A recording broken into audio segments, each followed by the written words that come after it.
When people hear the word stoic, they normally picture somebody with a really stiff upper lip, showing no emotion, and just grinding through life's hardships without flinching. Because we tell people to just be stoic about it, when we really mean don't cry, don't complain, and just suck it up. But that interpretation completely misses what the ancient Stoics were actually teaching. Stoicism is about developing the mental skills to handle real life situations. The confusion makes sense, though, when you look at how the word evolved over time. In everyday English, stoic means emotionally flat, unmoved, or detached. The ancient philosophy called Stoicism, founded by Zeno of Citium around 300 BC, was actually something entirely different. The Stoics were trying to understand emotions and work with them intelligently. The Stoics made a crucial distinction between two types of emotional responses. The first type they called pathe, which translates to passions or disturbances. These are irrational, excessive emotional states like rage, panic, obsessive desire, or even crushing despair. These emotions are based on false judgments of reality. They overwhelm our reasoning and make us absolutely miserable. But the Stoics also recognized a second category called eupathia, which means good feelings or appropriate emotions. Now, these include joy that comes from acting according to your values, rational caution about genuine dangers, and genuine affection for others based on their character rather than simply what they can do for you. The eupathia are actually more powerful and more lasting than the path because they are grounded in reality rather than distorted thinking.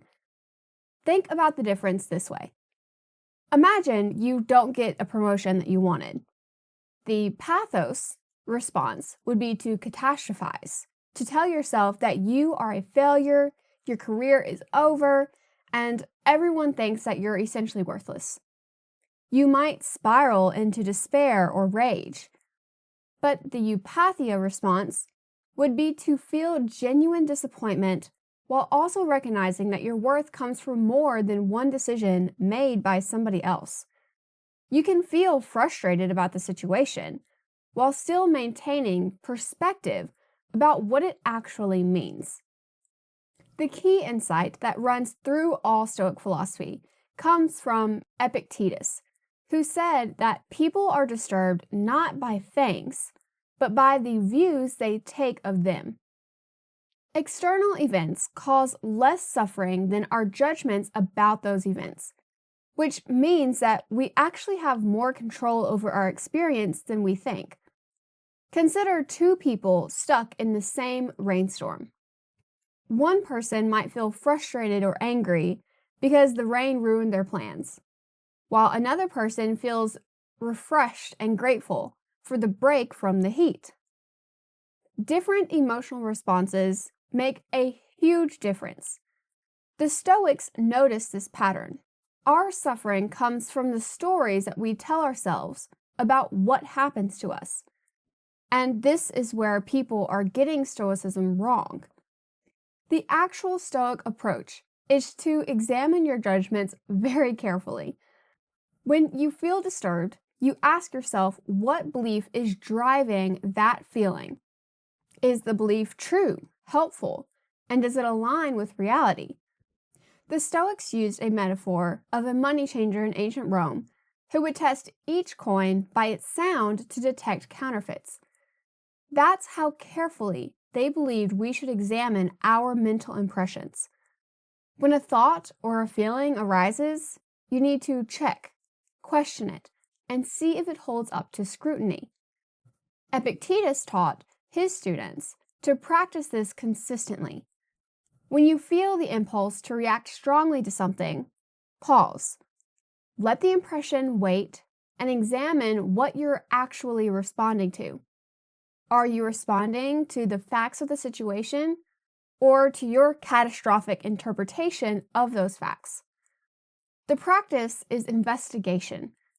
The Stoics developed this approach because they lived through genuinely difficult times. Epictetus himself was enslaved. Marcus Aurelius ruled an empire while facing wars on the frontier. Seneca served as an advisor to Nero, one of Rome's most unstable emperors. These people were dealing with real chaos, real danger, and real loss. What they discovered was that you can control your mind. You can control how you interpret events and what you choose to do in response. But you can't control what happens to you. You can't control whether you're born into slavery or wealth, or whether there's a war on the frontier, or what other people even think of you. But controlling your own mind is everything, which makes Stoicism more about mental preparation and less about emotional suppression. The Stoics practiced techniques to train their minds for reality, and one practice was called negative visualization, where you would regularly imagine losing the things that you value. The goal was to prepare yourself mentally so that if the loss comes, you aren't completely destroyed by it, because you've already thought through how you would handle it. And another practice was the dichotomy of control.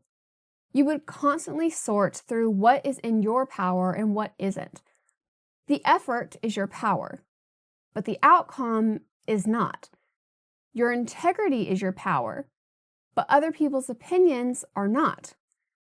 When you focus your energy on what you can actually control, then you stop exhausting yourself trying to manipulate things beyond your reach. And the Stoics also practice voluntary discomfort. They would deliberately experience minor hardships to build resilience. Taking a cold shower, skipping a meal, maybe sleeping on the floor on occasion.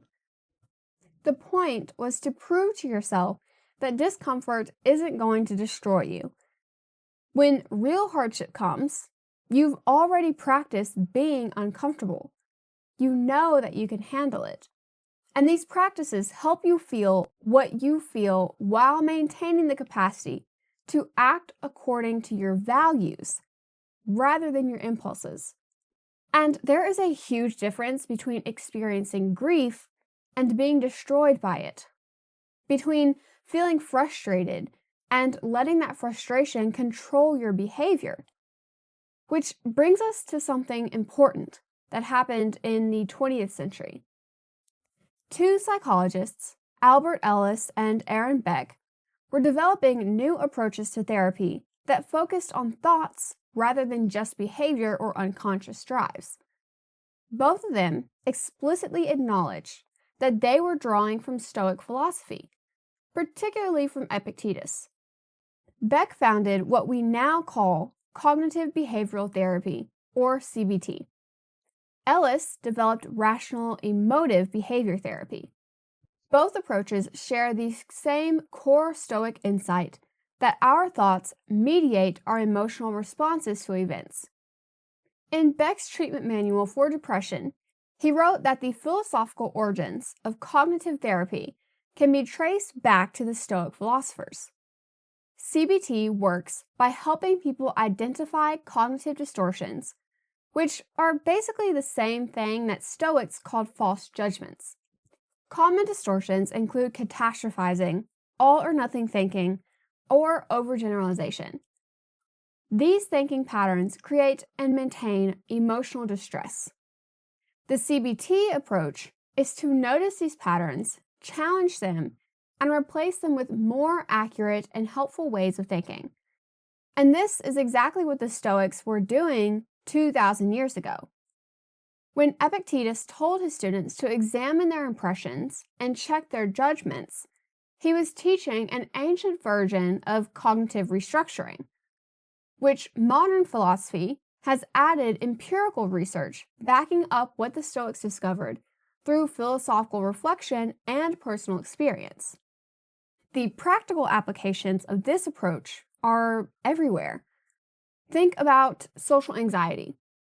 The anxious thought pattern goes something like this. Everyone is judging me. They can see that I'm nervous, they think I'm incompetent, I'm humiliating myself.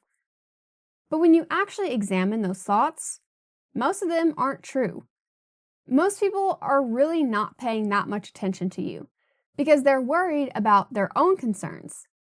Even if they notice the nervousness, they probably don't care as much as you think. And your worth as a person does not depend on whether you appear confident in every social situation. Working through thoughts like that means challenging the catastrophic interpretations that amplify the anxiety. You can still feel nervous, but recognize that the situation is not actually as dire as your anxious mind claims. That recognition doesn't make the nervousness vanish immediately, but it keeps the nervousness from spreading into panic. Or what about grief? The Stoic approach is to grieve without adding extra suffering through false beliefs like, I'll never be happy again. Life has no meaning without this person.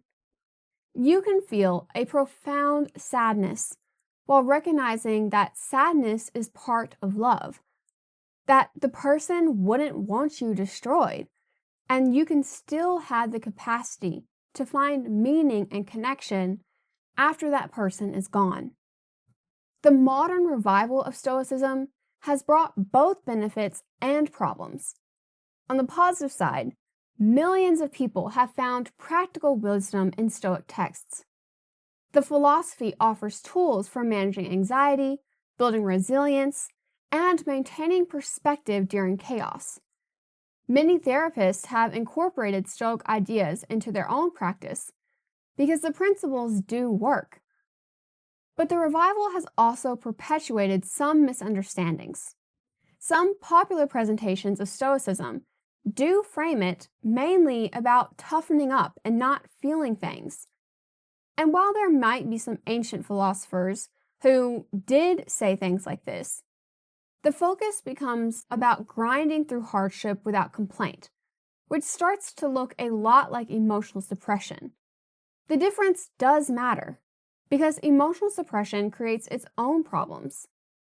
When you try to just push feelings down without actually addressing them, they don't disappear, but they come out sideways through physical tension, irritability, relationship problems, and eventually breakdown. Real Stoic practice involves honest examination of your emotional life. You notice what you're feeling, and you investigate where it's coming from. And you ask yourself whether your thinking is accurate and if it's serving you. Sometimes the answer is yes, that your response is proportional and appropriate. But sometimes the answer is no, that you're catastrophizing or obsessing over things that you literally can't control. The practice is examining yourself. What matters most is understanding the fundamental approach. Stoicism is about developing the ability to distinguish between useful and destructive ways of responding to life itself. Because none of us can control what happens around us, but all of us can absolutely influence how we meet it. That is preparation. The skills that you develop through Stoic practice are the same skills that show up in effective therapy. Noticing your thoughts without immediately believing them, recognizing that emotions arise from interpretations, and focusing your energy on what you can control. Because life involves loss, disappointment, frustration, uncertainty, and genuine suffering. The Stoic insight is that we often make our suffering worse through the stories that we tell about it. We can feel how we feel, while recognizing that we don't have to be destroyed by it. And that is the real message of Stoicism, that you're going to feel things, and that you're supposed to feel things. But the question is whether you'll let every feeling control your life, or if you'll develop the right mental skills to respond with wisdom and purpose. So, With that said, thank you guys so much for watching. And as always, don't forget to like, comment, and subscribe. And I'll see y'all next time.